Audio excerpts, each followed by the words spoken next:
U.S. Ambassador to Croatia, Nathalie Rayes. Welcome to our program. Thank you very much, Mila. It's a pleasure to be here with you.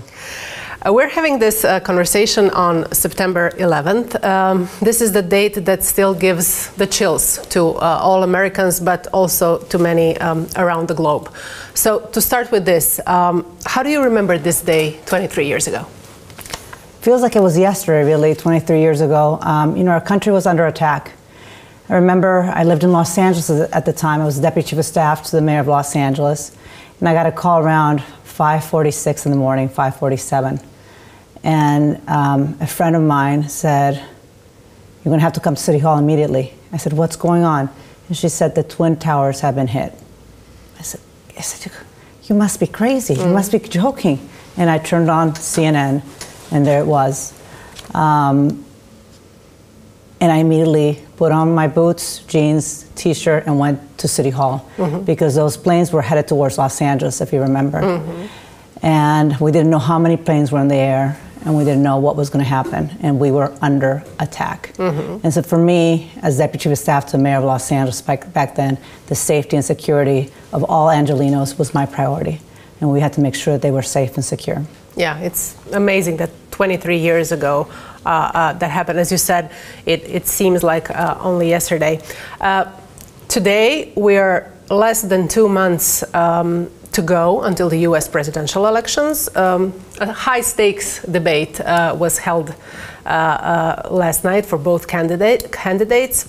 I know as a representative of your state to another state, you can't go into very much political details, but from your opinion, what were the main messages the American people and the rest of the world watching could hear yesterday?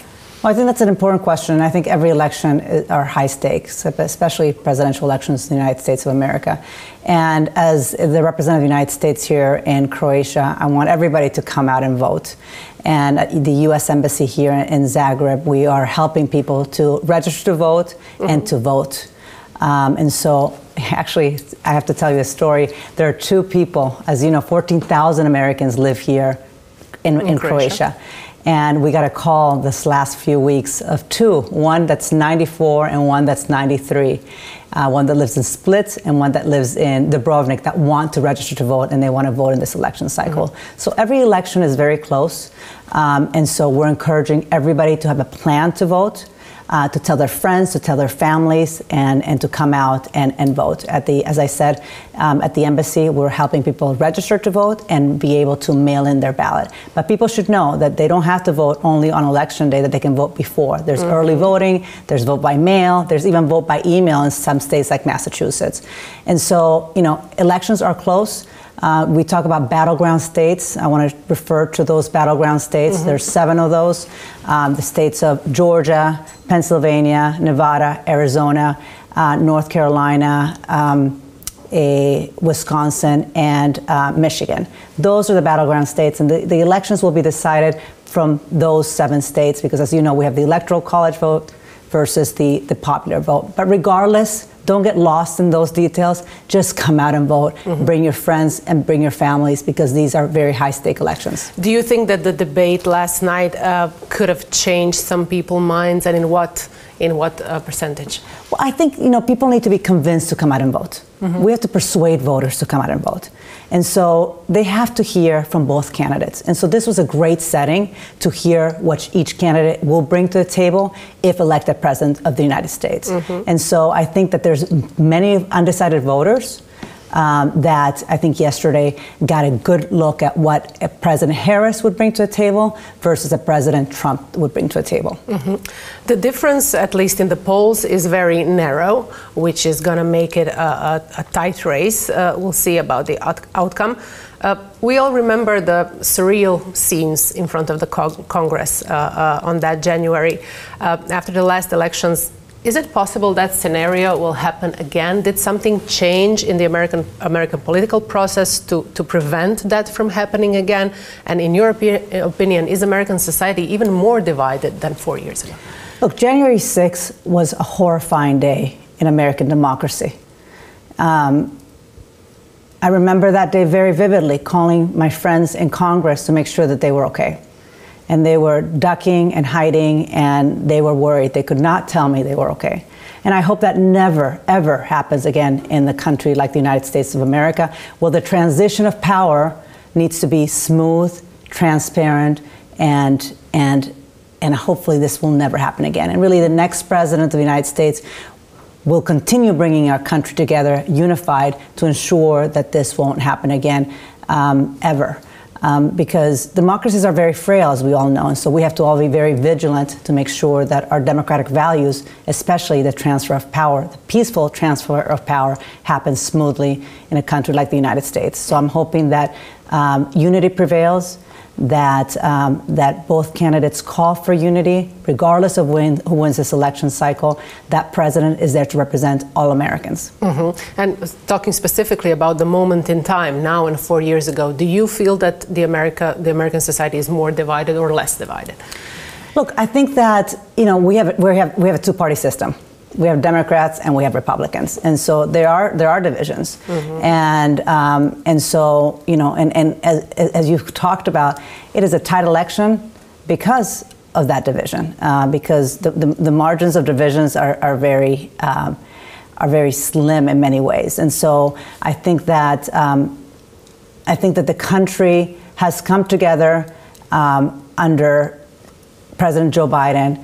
He's tried to lead by example, create unity within our country, and I hope that the next president, if it's President Trump or President Harris, calls for that unity of our country, because that's what makes us strong, a United States of America, keyword united. Mm-hmm. The outcome of this election will have also consequences to a lot of processes around the world that are going on right now. There are many conflicts, but let's try to focus on a few. Yeah. We don't have enough time to go through all of them. Let's start with Ukraine. What is the current stance of the U.S. On the situation in Ukraine, and how do you see that evolving in the next year or two? Well, as you know, we've been resolute in our support for Ukraine, and the world has been resolute with their support of Ukraine. The United States has spent and invested, I should say, close to $90 billion in aid for Ukraine. And so we've been very clear that we want this war to end, that we want to make sure that Ukraine is successful in winning this war. No country should be attacked this way. This is a sovereign state. And the war that Russia and Vladimir Putin has waged on Ukraine is simply unacceptable, and the world order is against it, and the United States being at the forefront of it. So I want to applaud our allies, our NATO allies. I mean, we're now 32 NATO strong with Sweden and Finland, because they are in complete resolute, deciding that they will invest in making sure that Ukraine and the Ukrainian people are free from tyranny and from this war that Russia has wedged onto Ukraine. Really, and the person that can end the war tomorrow is Vladimir Putin. Mm-hmm. And so we'll wait and see how it all transpires. But I want to applaud Croatia for also leading by example as it relates to the war in Ukraine. As you know, Croatia has invested close to $300 million in military aid to Ukraine. Croatia has also opened its doors to over 28,000 Ukrainians who are living fully integrated here in Croatia. I really want to applaud that. And so I think we've been clear with our message that the United States of America stands with the people of Ukraine. Mm-hmm. It's almost going to be a year until the big conflict in the Middle East that started on October 7th, when Hamas broke into Israeli territory and took hostages, and then the military attack that came next to Gaza. What can be done at this moment in time to help the people in Gaza, and at the same time to try to find a way to a solution of this conflict that is the oldest conflict in the world? It is an old conflict, but what happened October 7th is simply unacceptable and should never ever happen again. It should never repeat itself again. We saw the horrible scenes from October 7th, and the President of the United States and Secretary Blinken have been working around the clock to find a solution to this conflict. What we want is obviously all the hostages released and sent back to their family, their loved ones, their friends. That's where they should be. We also would like to see a ceasefire as soon as possible. There's just too many lives, too many children killed. We want to see a ceasefire immediately. And obviously, we want to see more humanitarian aid coming into Gaza, and we applaud the European Union for really being also at the forefront with the United States and ensuring humanitarian aid going into Gaza. And so, we will continue working diligently for this negotiation to happen and for this conflict to end as soon as possible for the best for both Israel and the Palestinian people. Mm-hmm. We hope that is going to happen in a shorter period of time, because what we are seeing now of all the suffering is Gaza. It's practically it's unbearable to see those scenes.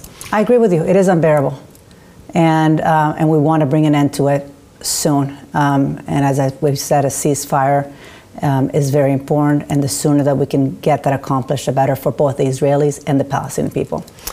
The tension around Taiwan and the situation in South China Sea, this is maybe not so upfront in the Croatian public, but it is a geopolitical situation that is very important and could have stronger implications on the geopolitical scene. Will the American policy change in any way towards this situation? What is to be expected in your relations to China? Well, I don't know. I don't want to speculate what to expect. I think that we'll wait to see what the policies will change. But we've been very clear about the one China policy, and China and the United States are strategic competitive partners, strategic competitors, I should say. Mm-hmm. And in that, we want to make sure that we're investing in the United States. That's our forefront that we're doing, investing in innovation, investing in big ideas, ensuring that we have that edge on China. We're also aligning with our partners to make sure they realize the importance of working together with our allies, and obviously competing with China. And making sure that we continue the dialogue, we continue the diplomatic channels that are open, that will continue being open, with dealing with bigger issues. For example, global crisis as it relates to the pandemic, as it relates to public health, and as it relates to the climate crisis that we're all experiencing. And so, ensuring that those lines of communication stay open between China and the United States, I think, will be very important. You arrived to Croatia at the beginning of the year, and your schedule has been very busy since day one. We in the country have a lot of open discussions right now, but what is your opinion about the direction the country is heading, its comparative advantages, to say so? Yeah, I think that's a great question. Yes, I've been here since January 20th, presented my credentials to President Milanovic on the 25th, and it's been very busy, but busy in a really great way. Croatia is really leading by example in the region. In the last 30 years, what Croatia has done is Herculean. They went from their homeland war, and they picked themselves up, and they became a capable NATO ally as of 15 years ago. You all also became part of the European Union 11 years ago, and as of January 2023, part of the Schengen area and the Eurozone. So these are, it rolls off the tongue, it seems very simple things that you did, but these are very complex things that you did to be part of the European fabric. And so I think that Croatia stands as a beacon of hope in the region, as a model for the region. And so what we like to see, and what we'll continue working with Croatia on, is ensuring that they share their know-how with the region of how to be part of the European fabric. I mean, all these countries that we talk about, from Bosnia and Herzegovina to Montenegro to Serbia to North Macedonia, that are looking to be part of the EU, Croatia can share their know-how on how best to do it, from judicial reform to democratic reforms to all of that, and that only gives Croatia a competitive advantage. I mean, if the rest of the region is part of the EU fabric, not only do we inculcate democratic values and rule of law, but also economic prosperity in the region that can only help Croatia. Yeah, and so. But the question is also about these countries right now, because I remember very vividly the time that these countries were very eager to enter the European Union and had a really progressive democratic values ahead of them. But now, under these political circumstances, we have separatist threats, we have democracy undermined in these countries. How do we make some kind of balance in this direction? Because with no doubt, Croatia would like to be a leading example again in the region, but do you see the political circumstances now allowing I think democracy is being undermined not only in this region, it's around the globe. I think that's an issue everywhere. And so we have to stay laser focused on what is important. And what is important is to make sure that the rest of the region turns to the West, to European values and the importance of being part of the EU, and we stay laser focused on getting that accomplished. And I think economic prosperity and making sure that we ground it with economic prosperity, I think, is important. And one other thing that I want to add to that, not only on EU accession, it's also energy. I mean, we talk about the war in Ukraine that Russia has started, but they also have increase the war on energy in this region. And Croatia, there again, is leading by example by looking at what they can do for themselves as it relates to energy, so they are not importing any energy from Russia. And so LNG at Kirk, they're looking to double that in size, which I think is, we, the United States of America, are encouraging and working to make sure that happens. And then looking at renewables. I mean, you're a rich country with wind and solar and geothermal, and figuring out ways to tap into those natural resources to ensure that you do diversify energy sources and you become an energy exporter. And that's, I think, through economics is how we strengthen neighboring relationships. If Croatia becomes that energy exporter, and the southern interconnector, and maybe the eastern interconnector, and the northern interconnector, and that you're providing energy for the region and moving the region away from Russian energy, I think we ground the region on the economic prosperity that happens when we work together. And does the United States see an imminent threat now to the security in the Balkan region? We do not see an imminent threat. I mean, we monitor the situation very, very closely. I work very closely with my colleagues around the region. I have actually been traveling the region. I just came back from a trip to Skopje, to Pristina, and to Belgrade. Later on today, I go to Podgorica. And so we keep a very close eye and good ties with the governments of the countries that we represent. And we coordinate. I'm actually very excited to have all the ambassadors from the region come to Croatia in the end of the month to really realign and make sure that we're working on our shared goals and priorities. One of the questions that is also very high on the agenda is the question of restitution of Jewish property. Croatia just recently finished its presidency over IHRA. Do you see that there has been a clear way forward in this question that we have been talking about for many years now? Yeah, so look, I applaud Croatia's presidency on IHRA. I think that they did a good job as it relates to the issues of remembering the history, understanding the history, trying to make sure that the region understands history so that we don't repeat these issues again.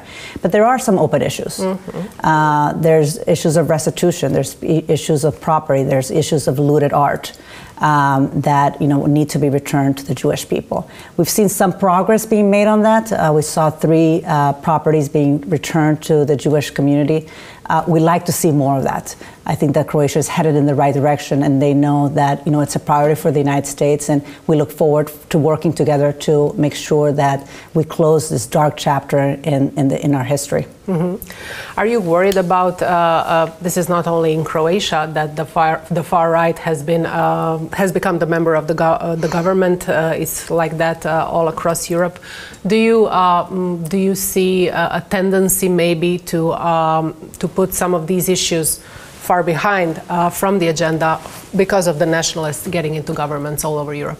Look, I think this is a priority for this government. I've sat down with the Minister of Culture and others within the government that have said that this is a priority. So I look forward to working with them diligently. It is a priority for the United States government, and I know that it's been expressed from the Croatian government that they will work with us to ensure that we bring some closure to these important issues, and it's far overdue, really. And so I think that the sooner that we can finalize the open issues, the better we'll all be. Mm-hmm. I've noticed that women's issues is very high on your agenda. Every time you enter the room, you kind of like look at how many women are there, especially if it's a company or a group that has some decision making in the progress. A question of equality, fight against discrimination. It is an ongoing struggle everywhere. How do you see it from Croatian perspective?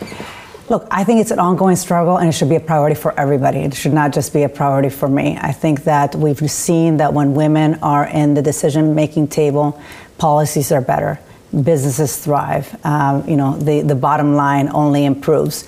And so it's important for me because, and for the world, and I think this is a struggle not only here in Croatia, but in the United States of America, to ensure that women have the right place at the table.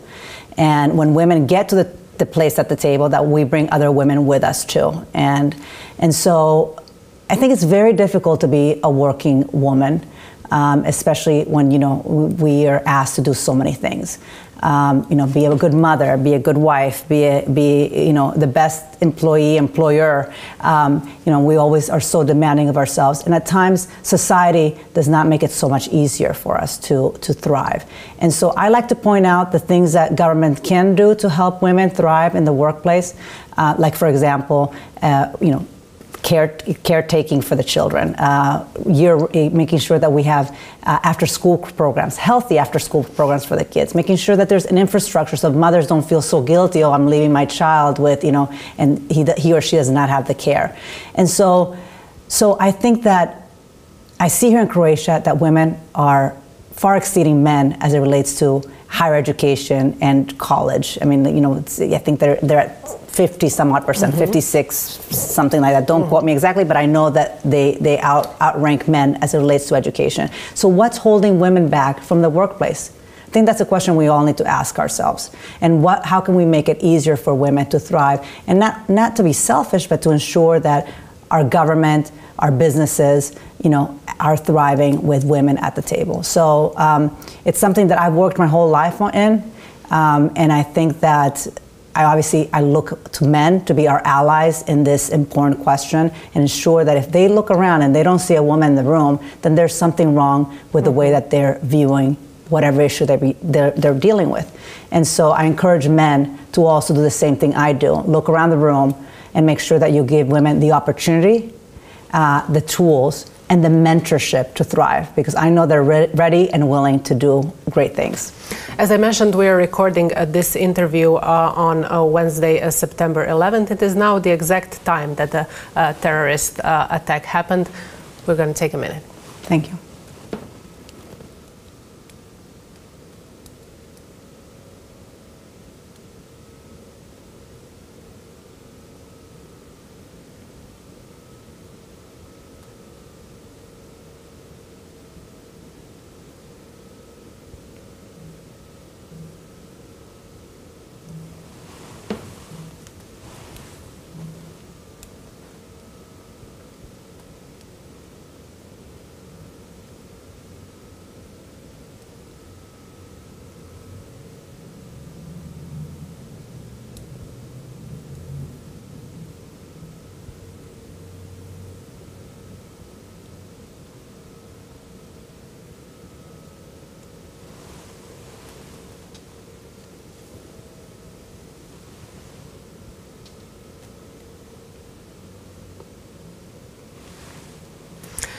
We took a moment to remember all the victims of September 11. The American society had to go through a lot of struggle with immigration and the way they feel about immigration after September 11. This is something that the Croatian society is still trying to cope with. For the first time in our modern history, we're faced with substantial immigration. What are some of the good practices, but also some of the dangerous mistakes that can be made during this process? Well, thank you for the question. I think that that's an important question. even now for the United States of America, although the United States of America, very different than Croatia, is the land of immigration, right? I mean, the establishment of the United States is people coming to the United States from all over the world, including Croatian Americans. We have 1.6 to 1.8 million Croatian Americans, and that's what makes our country strong. You know, and you're sitting across from a woman that is Venezuelan, Lebanese, who is also an immigrant to the United States, and it's a place that if you have a big dream and you work hard and you persevere, you know, anything is possible in the United States. And it is the fabric of that immigration story that makes our country the best country, may I say, in the world. Because we're a welcoming country and we want the biggest and best ideas to come from everywhere. And so, you know, I encourage Croatia to have that open mind, and I think that Croatians do have an open mind. I mean, when I say that there's 28,000 Ukrainians living here, fully integrated, that is the heart of Croatia, welcoming people all the time, to bring the best and brightest ideas to Croatia. And I think that there is a healthy flow of immigration, even with, you know, high-level workers to, you know, to lower-level workers who are doing blue-collar work that is so necessary, especially in tourism industry here in Croatia. We see that in the United States too, that a lot of people might not want to be doing this type of work, and so we bring in migrants from other places, and they really do thrive. And so there's a balance, obviously, and a balance that we all need to reach. Obviously, we have a lot of people coming from Latin America into the United States, and it's an issue that we deal with on a daily basis, and you know exactly what that balance should look like. But I encourage Croatia again to look at itself and say, we probably do need workers here, and we need all levels of workers because that's what will make our economy stronger and will help Croatia propel to the next level. We also have incidents with the immigrants. What is let's put it like that, what is the role of the government and the politics to say in these circumstances? How can they react and prevent these things from happening? Prevent what things? I'm sorry. The incidents with the immigrants. We have nationalists and racist also incidents with the immigrants in Croatia. Yeah, it's a leadership, right? I think that we've seen a lot of good leaders and some not so great leaders. And it's leadership saying, hey, we need these immigrants. We should treat them with respect, just like we would treat anybody. I mean, everybody deserves respect. These people have been leave everything that they know behind.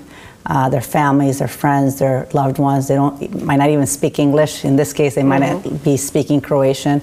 And they're trying to make it for themselves and their families. So give them that opportunity. I mean, this is a country that is rooted on faith.